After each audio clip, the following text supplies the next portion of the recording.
Welcome. We want to come into a comfortable seated position. Bring your hands together. You can rub your hands together and get them nice and hot. Let your shoulders relax, kind of wiggle. Feel your sit bones on the ground. Close your eyes and just take a couple breaths. Letting yourself totally land. Energetically kind of prepare yourself.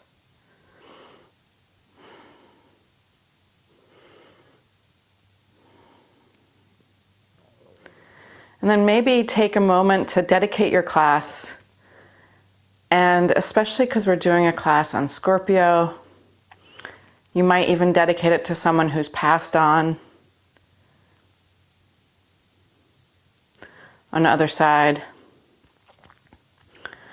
one of the places where our relationships are very mysterious is our relationship with the dead. But whoever, dedicate your class to someone other than just yourself. Picture them smiling, happy, and alive.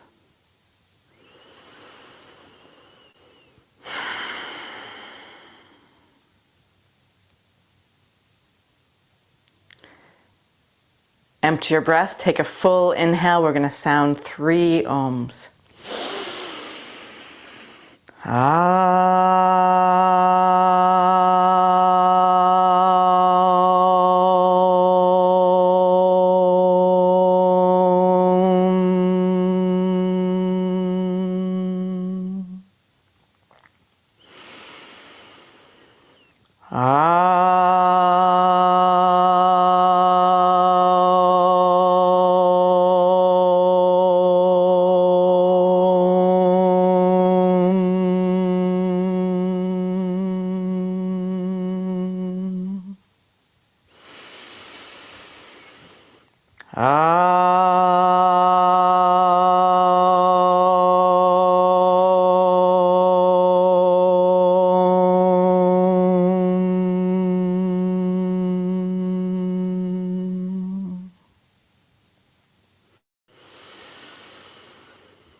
And then relax your hands down.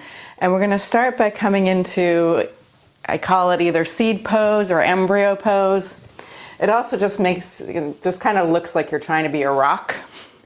So starting with like a normal size child's pose, but take your head down and reach your arms behind, letting your shoulders soften towards the ground.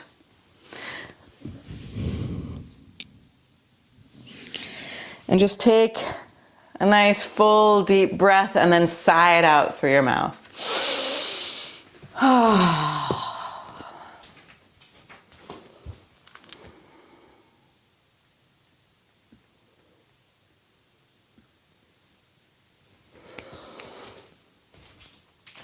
So coming into embryo pose.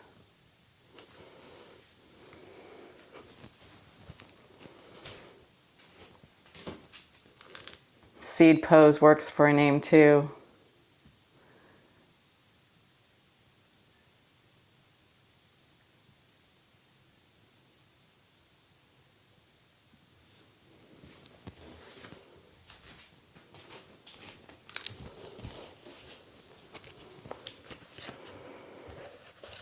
Infinite stars, infinite space, source of the knowledge of the worlds, giver of thoughts that empower creation, transforming light into the elements of matter. Radiate before my mind the 7 keys that unlock the doors of the mystery temple, that I may enter and fulfill the purpose for which my birth initiates.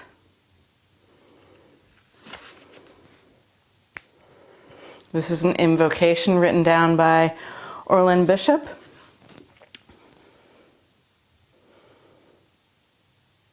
And it's really within this really large framework that I find myself so interested in astrology and how it connects to the cosmos, and how it tells the story of how each one of us is connected to the whole universe. Just stretch your arms out. You can take your knees a little bit wider if you'd like, but stretch your arms out like you have a little root shooting out, or you have the tail of a tadpole. Was what my imagination was there a little bit.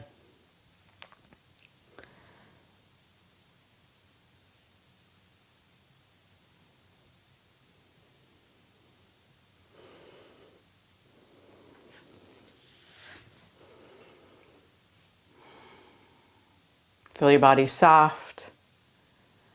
In these poses where it's not so intense, it's usually a little bit easier to let the principles of yin into your practice. So you've all done it already. You found the right shape for your body. You allow your body to get soft, to surrender, and then you stay. And through applying these principles, we start to see another side of poses sometimes, but really another side of our practice.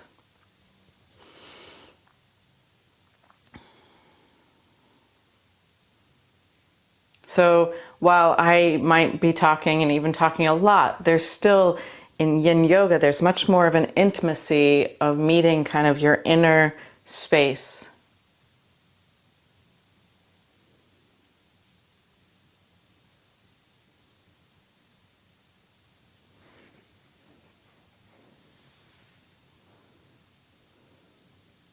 Now take your knees really wide.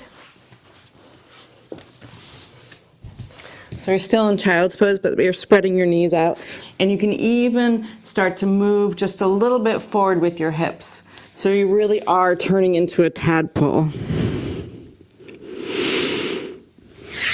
You kind of want to do a hybrid between child's pose and moving towards frog.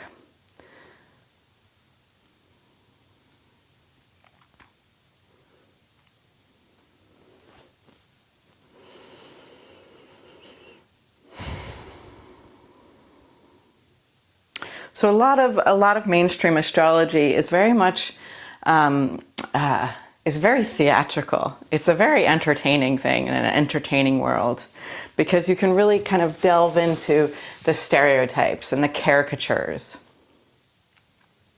of all the different signs.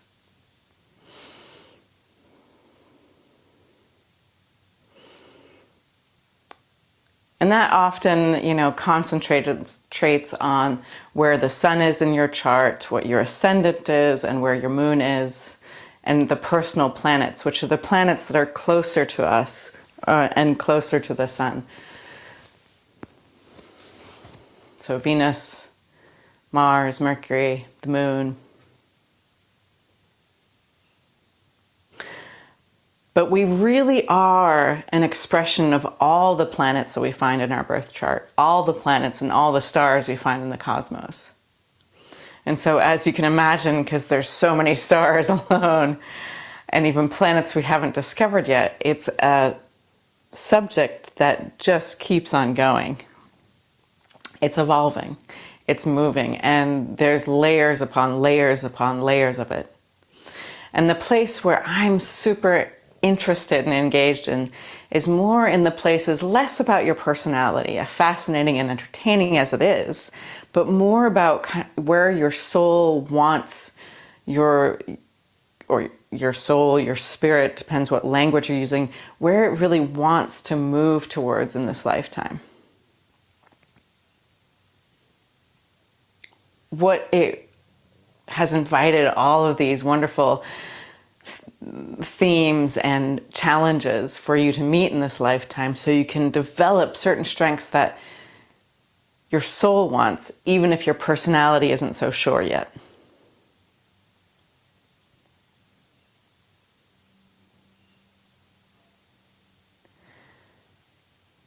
Now lift up from this like tadpole-y place, we're going to lift up onto our elbows just so we can really come into a true frog. You're welcome to pivot on your yoga mat if you want extra padding underneath your knees. Take your knees as wide as they go, and then flex your feet. And start to just come forward. So some people can keep their hips lined up with their knees and their ankles right underneath the knees with the feet flexed, and then lay their chest on the ground. Other people have to stay up on their elbows to keep that alignment of your hips. Or even sometimes you might find you have to have your arms extended. So just come into the place that makes sense for your body, how it is now, with all the things you've gone through since you last were in your frog pose. Take a big inhale, and with your exhale, just sigh out.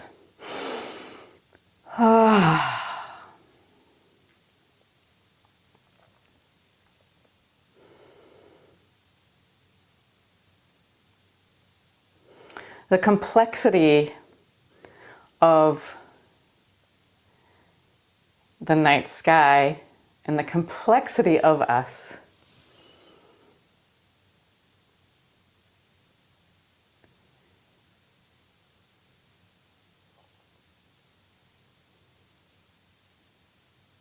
is part of really what transforms us in such glorious and multiple different ways.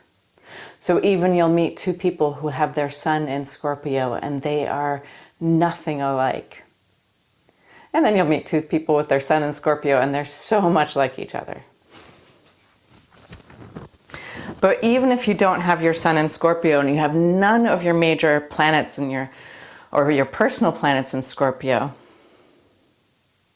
you also have other elements that Scorpio as the archetype rules over, or another way to say it is every constellation has its intimate relationship to particular planets, a rulership. So while we may not all have a planet in the sign of Scorpio, we can look at Pluto, who rules Scorpio, and even its old ruler Mars, and see where they are in your chart, and they have a lot of these same archetypes in us, in you.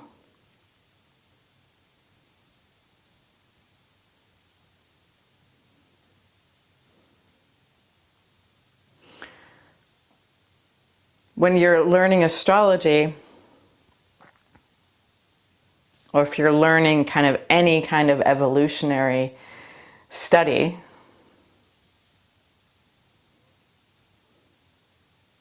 part of the study is really these different archetypes, these different stereotypes, these different phases of something.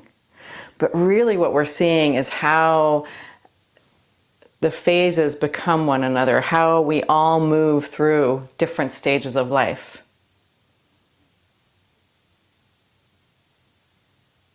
So eventually we'll be really, really filled out, really holistic. Like cosmic voluptuousness. When our soul has been through so many different expressions of what it looks like to be human in this world.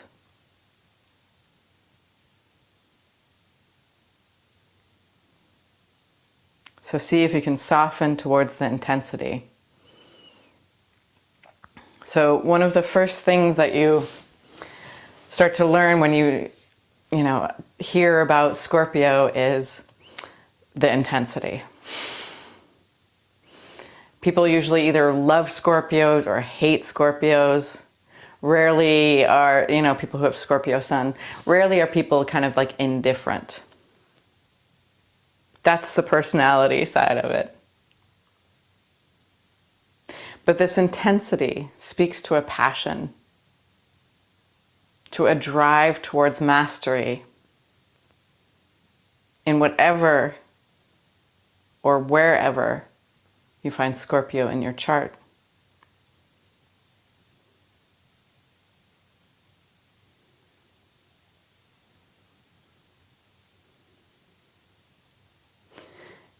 And we often first encounter a shadow of Scorpio, or the lower nature of Scorpio.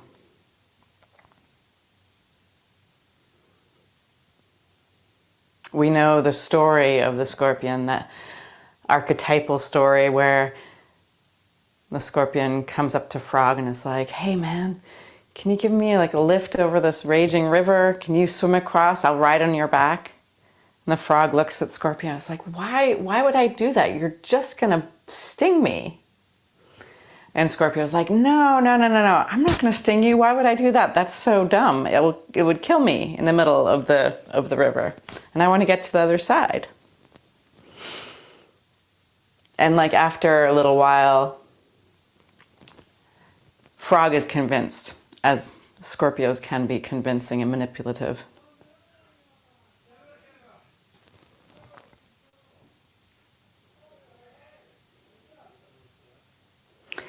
So eventually, Frog says, yes, I'll take you across. And you know the story. Halfway across the river, it's raging, it's wet, it's a river. Scorpio just stings Frog, and Frog is like, what did you do that for? And Scorpio's like, I couldn't help it, it's in my nature. And so they both die. Now start to slowly just slide out, moaning and groaning a little bit. Moving forward, wiggling around. So you're just sliding out of Frog. Come lying just on your yoga mat. Maybe wiggle your hips. Maybe move your limbs. And then lift yourself up into Sphinx.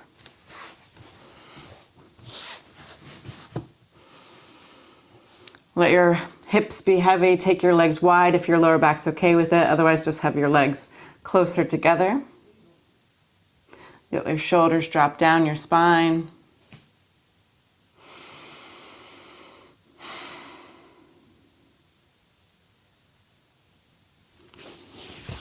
So that little story actually, it shares quite a bit information about the scorpion.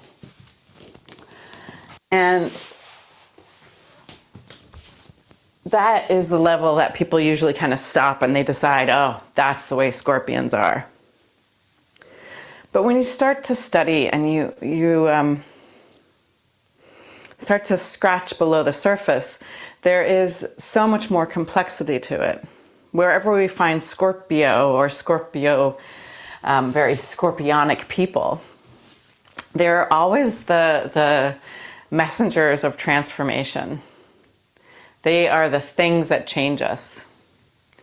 The archetype is connected to alchemy, to magic, to ritual. It's connected to life and birth and death and rebirth.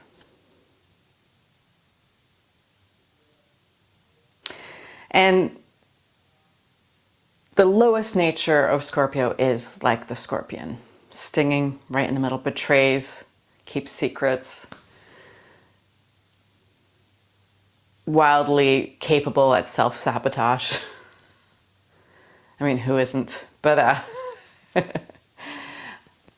we all have some elements of scorpion in us.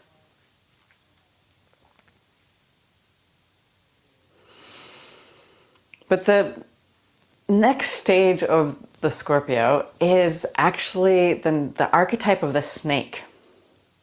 And you can think of this as the scorpion who finally realizes that they keep stinging everything, and they finally start to turn around at the end of the day and be like, oh, whoops, I stung that person, I killed that frog. And they start to see their mistakes. They start to see where they betrayed people. They start to see where they hurt people.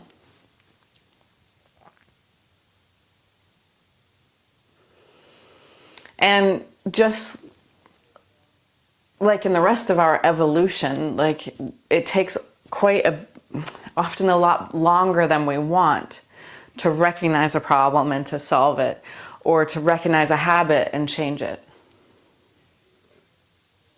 And that stage is the snake. It's like you're shedding your skins. And so you'll be like, oh my gosh, I saw that. I saw the pain that I caused, where I was just being truthful, but it would cause pain for someone. I want to do it different in the future. Shed your skin and then go along your life, and like, then all of a sudden again you have the same moment, like, oh, I did the exact same thing, and you look back and yep, I did it again. And then, you know, that process really, it can take a lifetime or lifetimes to start to be able to change the pattern before execution. And so then we have the higher nature of Scorpio, which is the eagle. So the Scorpio, the snake, and then the eagle. So maybe stay here in Sphinx, or if your back feels pretty juicy, you can stretch your arms up and then come into Seal. Letting your hips still be heavy, and you can make the small adjustments. Maybe you're feeling like a more of a gentle back bend Seal by taking your arms a little bit wider, or maybe you're super hyperactive. Maybe you're even looking for a block to put your hands on. Or you're just gonna rest your head back onto your feet. But make the adjustments right for you. See if you can soften into the new shape, the new form. Now, the ancient symbol for Scorpion is the phoenix. And the phoenix nature is really what leads it ultimately to become the fire sign of Sagittarius. But it's this phoenix nature that has the nature to die, burn to ashes, and be reborn. And this cycle is, it is their nature. So they don't do it once. They do it all the time. And I have this Swedish astrological group. That sounds really odd. It's a bunch of Swedish women and me, and we're all these evolutionary astrologers, and we meet once a month. And we were talking about Scorpion, and this group is made up of 3 of us who have our suns in Scorpio, and 1 Taurus, who's the opposite sign. It's quite funny. One of the astrologers was telling this story about how to know a Scorpio, they know a Scorpio who's so awake to every day something has to die and be reborn. Now start to lower yourself down onto the ground. You can bend your knees and shake them side to side again, releasing your lower back.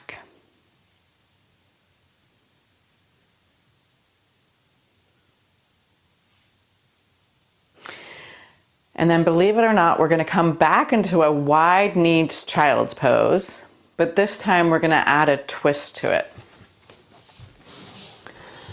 So big toes touching, knees wide as they go. Come to your elbows and start today first threading your left arm behind your right elbow, bringing your left ear down to the ground. Stretch up to the sky with your right arm, and then thread your fingers, bend your elbow and wrap your arm behind you, threading your fingers maybe into the crease of your hip, your inner thigh. Take a full inhale, with your exhale just side out.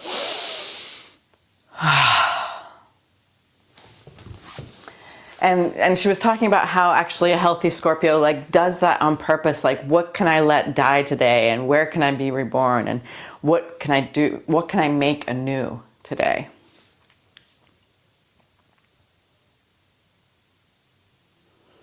So I kind of jumped into the phoenix.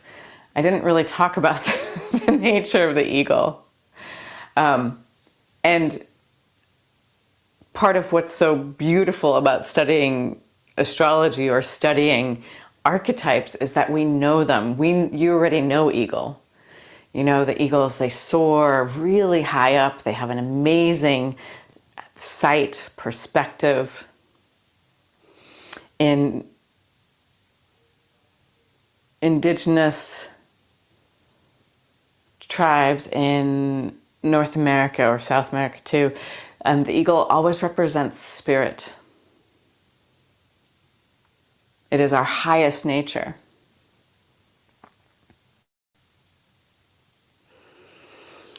It is the place where more often later in life, someone can really have kind of the much bigger perspective in such a way that they become, I want to say, unshakable, where you can tell them anything and they just still have kind of their even way of being. There's a mastery that's happened.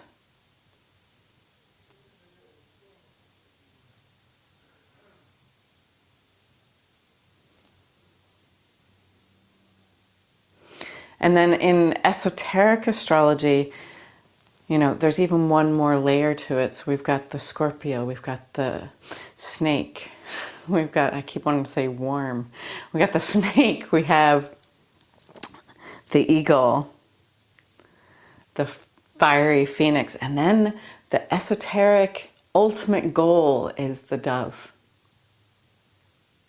the Holy Spirit, the dove, the symbol of peace.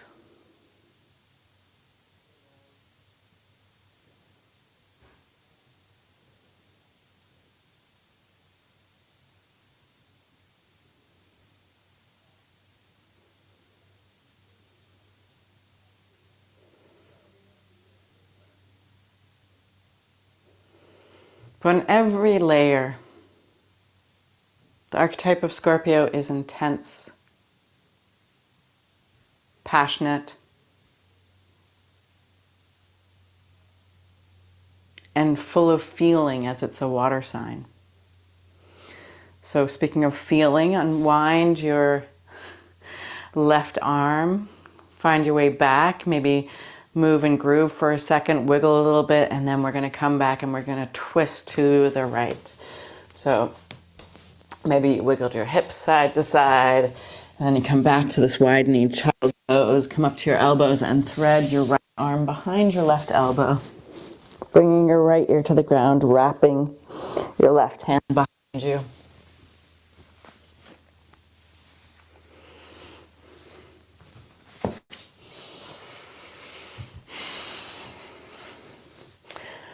So in evolutionary astrology, Scorpio is ruled by Pluto. Now, Pluto is far, far away. And it's even been deemed a dwarf planet, which is so telling for our times.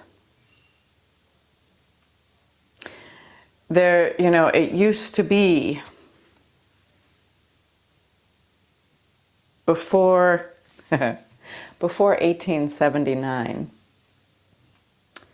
It used to be that it was common knowledge for people, whether they were interested in esoterica or spirituality or not. It was common knowledge that just the same way you and I know that human beings, oh, they've got 2 arms, 2 legs, a head. It was common knowledge for human beings to understand that they had a body, a soul, and a spirit.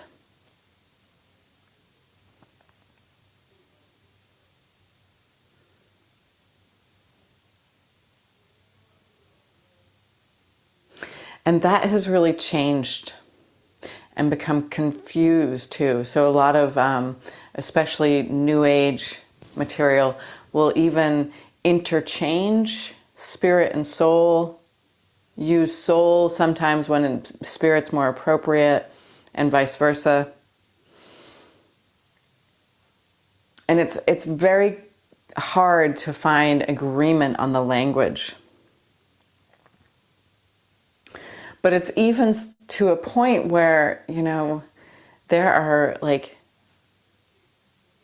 online forums discussing whether or not we have a soul, whether or not human beings have a soul.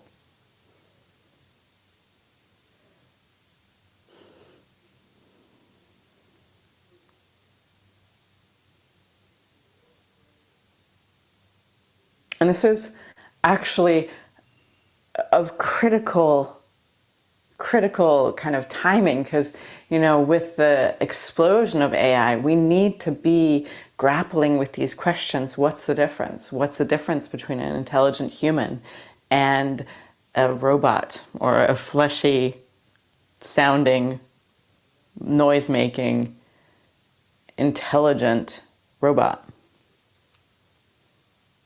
How do we know the difference? How do we feel the difference?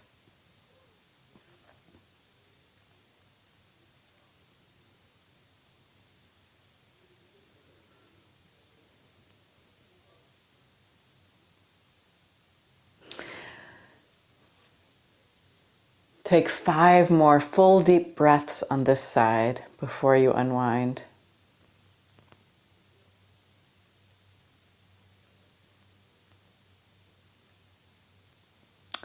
So in evolutionary astrology, they refer to Pluto representing the soul, but they are really pointing to the part of the human being that isn't this, that comes back lifetime after lifetime.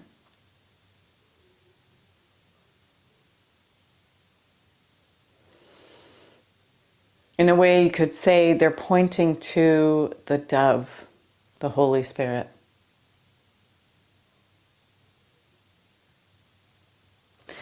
And then slide your knees together, moan and groan a little bit if you need to. You're welcome to keep practicing in the dark, but if your lights are getting out, feel free to put on a light if you need to. And then you're going to roll up and you're going to cross your ankles. You're going to roll over your crossed ankles. Bring the bottoms of your feet together. So yes, you're keeping your knees wide, but you're putting the floor in a totally different place. It's going to be a new experience. And then slowly come back onto your elbows. Your fingers are like about, you know, right, just, actually, I pinch mine right under my buttocks. So cozy. Okay, and then slowly drop your head back. If this is too intense for your neck, you can always keep your chin towards your chest. You want your heels about 2 hands length away from your groin, your head relaxing back. You feel a little like you're, you know, you'll feel your blood rushing to your head, but also the pinching in your shoulder blades a little bit. But you want to do this so that you can really kind of like add some tourniquets there at the base of your neck and the top of your shoulders, because then when you lay all the way down into this posture, you'll feel a little release and some tension evaporate.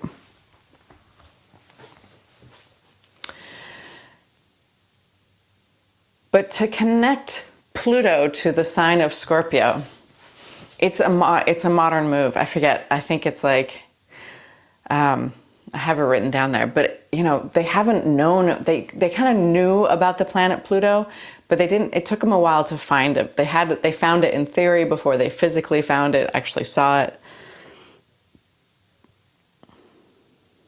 And it was like this board, like this, I want to say committee of like official astrologers who like made certain rulings in 2005 where they demoted Pluto from being a planet to just being a dwarf planet for several different reasons. And all of their kind of rulings and decisions are so explicitly showing where imbalances are in our understanding of the human being and our understanding of the cosmos. And so I find it fascinating that this planet that like was chosen to represent the soul, like actually got like demoted and like minimized as important by official kind of, I don't know, small men, official boards of people who agree about something for some reason. Now you can let your elbows slide out to the sides and allow your shoulders to come down to the ground. And you can take your hands up over your head. So you're taking this triple diamond mudra, thumbs together, index fingers together, spreading out your fingers. Your thumbs connect right where your head and the ground meet.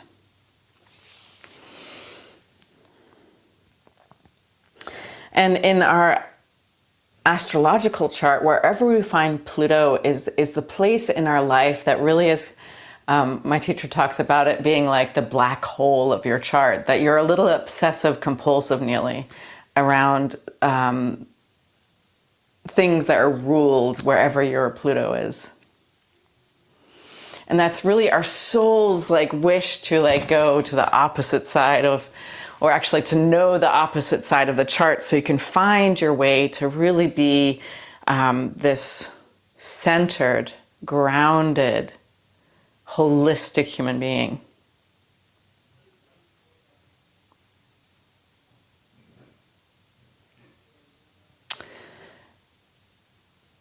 Now, even when I talk about Pluto, we as human beings, as contemporary humans, we don't know, like there's not that visceral like, aha, oh, that's Plutonian nature for most of us. But the older ruler, before Pluto was discovered, of Scorpio is Mars. And that we have a lot more kind of response to. Especially because it's so, I want to say in right now, but it's for years, it's connected to masculine, it's connected to the patriarchy. We know, just like we know the shadow side of Scorpio much better than we know its virtues, we know the shadow side of Mars.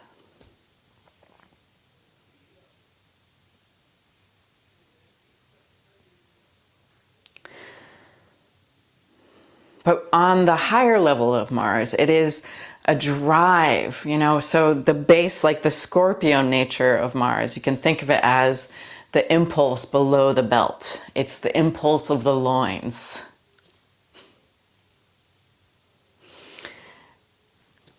And then worm eagle, my worm maybe more, is like lifting up into the feeling life, eagle into the mental life, and then Phoenix and dove more into the life of spirit.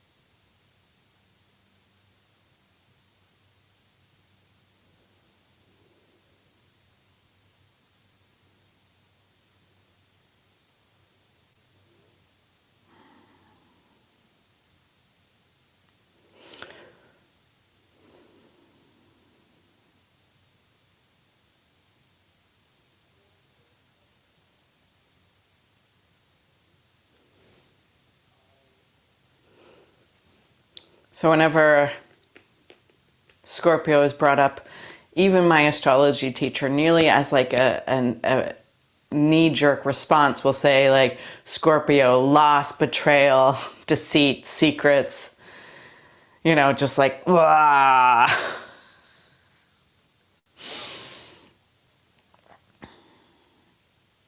Which in one way, it's like the snake pit, like it transforms you, but usually through like pain and suffering.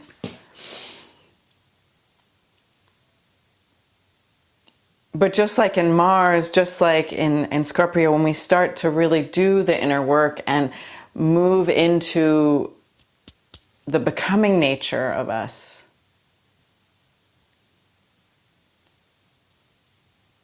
we can start to see what service this archetype brings forth. Now, stretch your arms out or release your arms from the mudra, and then take your hands to your heart. Sprout your hands up towards the sky, straight up to your ceiling. Lift up your feet, see the magical space between your soles, and roll yourself up. And instead of keeping your feet together, ta-da, you're gonna stretch them out wide. And I know you're just thinking, ta-da. Now, If you're sitting behind, if your rib cage is behind your hips, you can bend your knees a little bit. Otherwise, have your legs fully extended but relaxed. And first start by putting your hands behind you and making, like, tenting your fingers, and then just starting to lean your body forward. Now for some of us, this is already enough. You can even tuck your fingers like on the edge of your yoga mat. So you're pretty active in your spine here. It's not such a soft pose. But if you have a little bit more flexibility, bring your hands in front of you, and keeping that neutral spine, start to slide your hands forward or walk your little spiders. 'Tis this Halloween season. And maybe lay down to the ground, maybe drop your elbows, maybe hold your head. But be at wherever your edge is.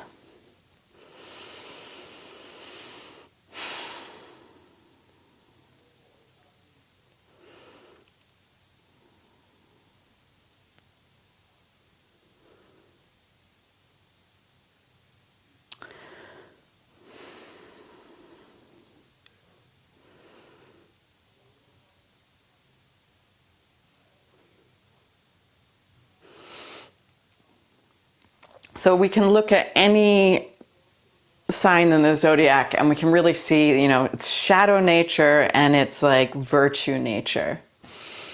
And any chart that, you know, comes in front of me, it's a very complex set of challenges and handicaps, but also gifts and virtues.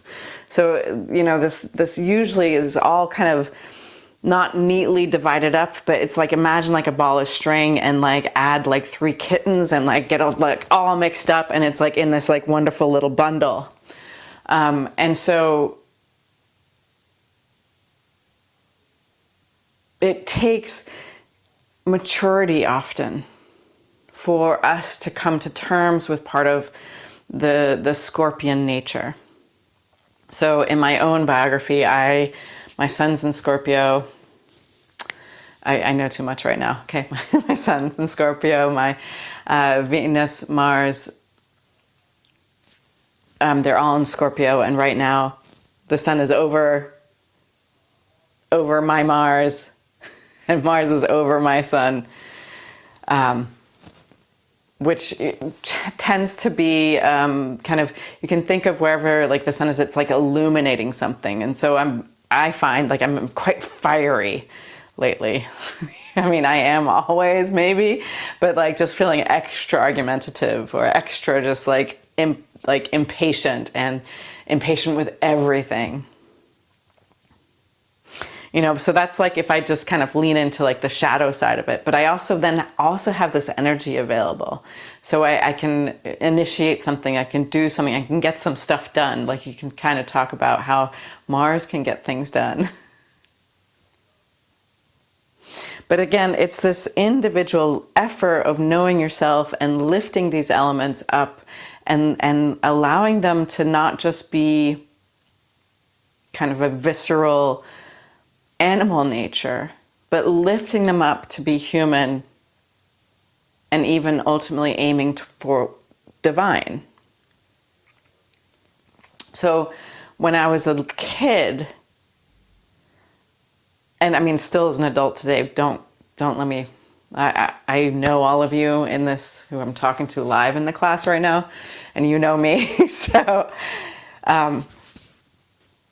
as a child, I didn't understand why, I was going to say why I didn't have any friends.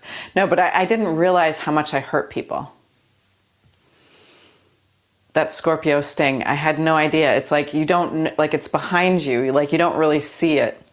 And it was only later in life that I was able to say, oh wow, that's what I, you know, did to people. But it's that same capacity to sting that now as a yoga teacher or an astrologer, it helps me have these like, I know what spots to assist or what thing to say.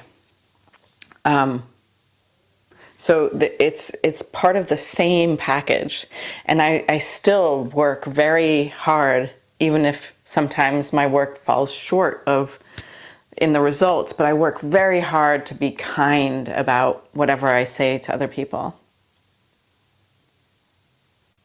But where I was so unconscious of that part of me as a child, now I'm like super conscious of it, and still it, you know, I have to raise my whole nature to really get out of that shadow of Scorpio. So you will notice in yourself where you are in your relationship to, I don't know, the shadows of Scorpio, the shadows of Mars, of Pluto.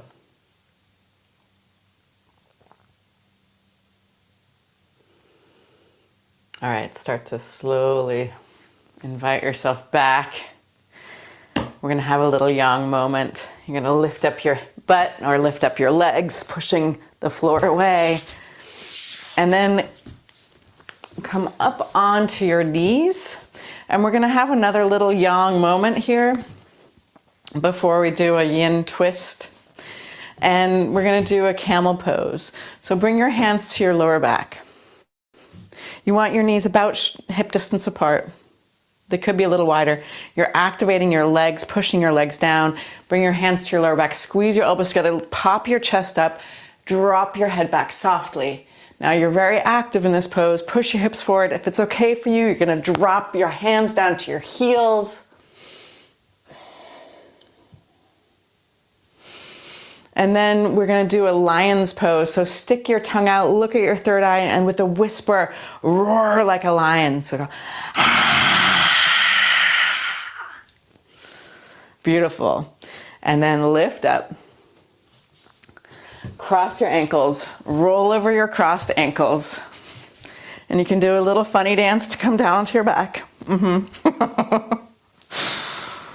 And hug both your knees in, and then stretch your left leg long as you hug your right knee a little bit closer.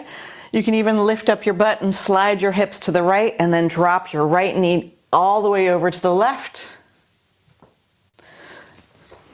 Take a full inhale. With your exhale, just sigh out and feel your body soften into the pose a little bit.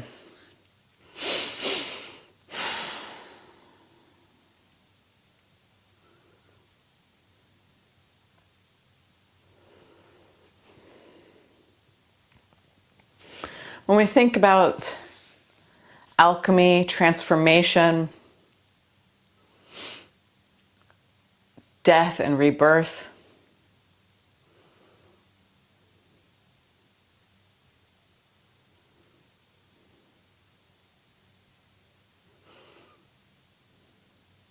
there is this mystery around what happens.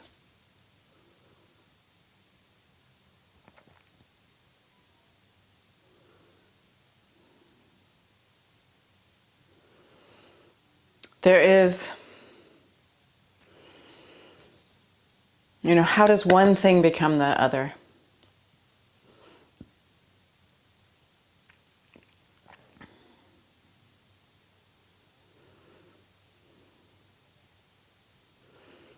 You know, we think of magic as technology we can't understand.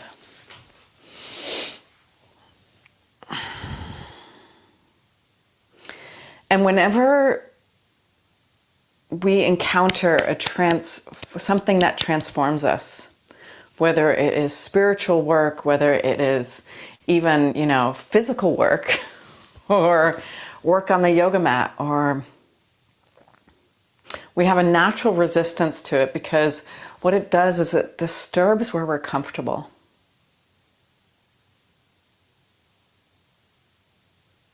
So often we have a lot of respect, but like we don't want it closer to us, or we have that natural resistance.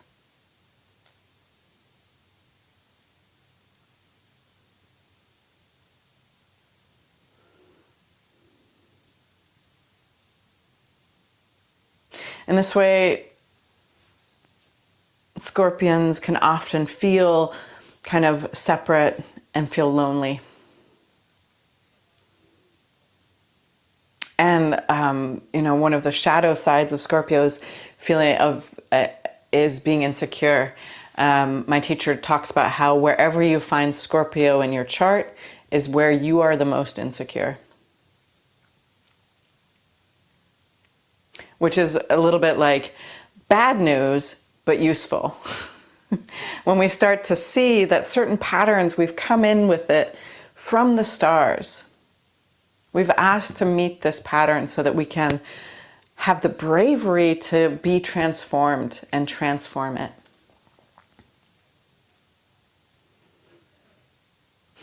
When we find out like, oh, we're insecure over here, we're insecure over there, then it always will be something that actually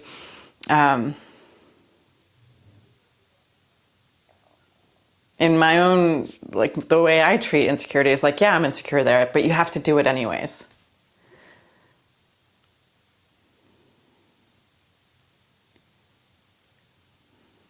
So there's an act that happens. Mars is action. Pluto is like pushing action. It's like you can't escape. The process has started. You're already in it. So see if maybe you can soften your resistance to being changed, to being transformed, to being alkalized.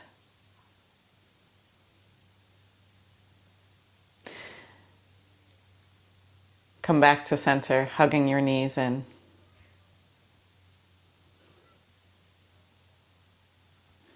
Change it up. So hug your left knee closer, stretch your right leg long. You can always lift up your hips and slide your butt to the left. This will make the twist just a little easier or more spacious.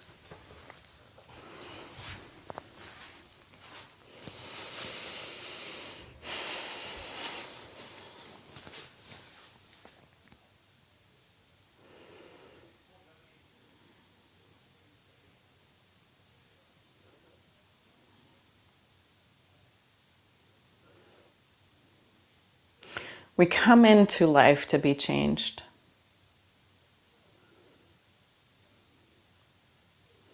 This isn't just about, how long can we stay fit and young, but we are, we're changing the very nature of our being, or we're refining it, we're tempering it, shining it, sanding it, really trying to smooth it out, you could say. So when things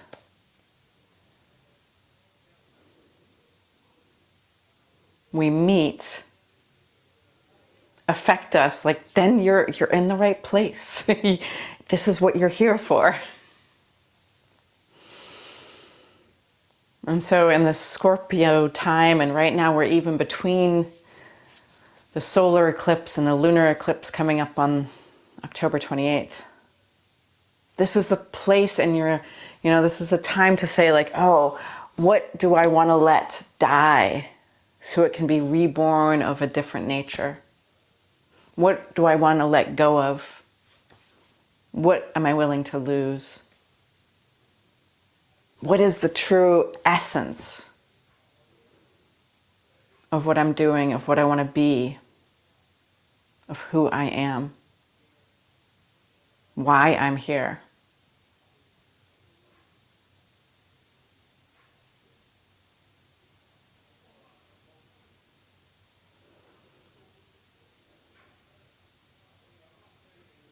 Meet your life and the challenges and transformation it brings as something holy.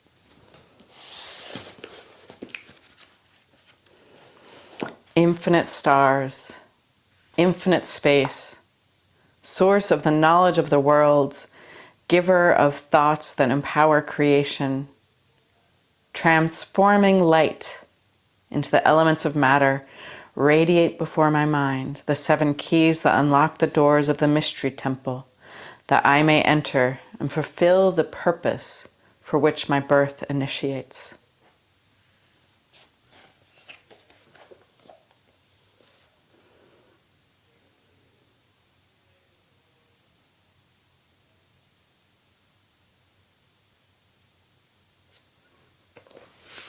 Start to unwind your legs, stretch your legs out, coming into Shavasana, our mini death pose, so that we can be reborn into the rest of our day, into the rest of our life.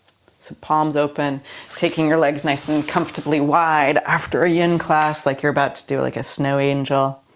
And close your eyes. If your lower back hurts, you can always take your feet as wide as the yoga mat and just drop your knees back together. If it's too uncomfortable to have your hands open to the ceiling, you can always take your palms to your belly.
With your next inhale, invite your breath to the edges of your body. Feel your awareness carried on your breath. Maybe wiggle your fingers and your toes. Smiling. Stretch your arms up over your head on the next inhale, wiggling your whole body long. And then with your exhale, curl into a ball. If you'd like, you can roll onto your side.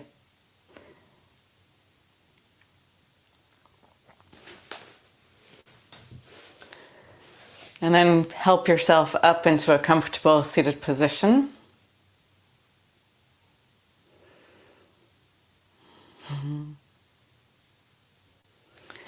Bring your hands to heart center. Let your elbows be heavy. Close your eyes and lift up the image of the person you dedicated your class to.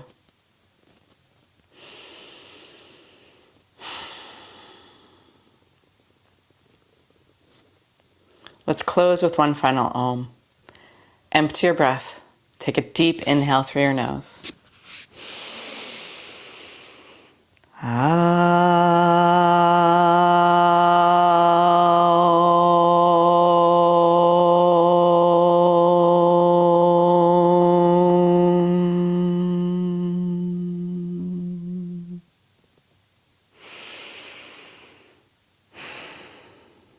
Bring your prayer hands to your third eye. Invite the divine light. And as we bow forward, together we say, Namaste. And so much love. Woo! Make some noise. Yay! Thank you so much for being here.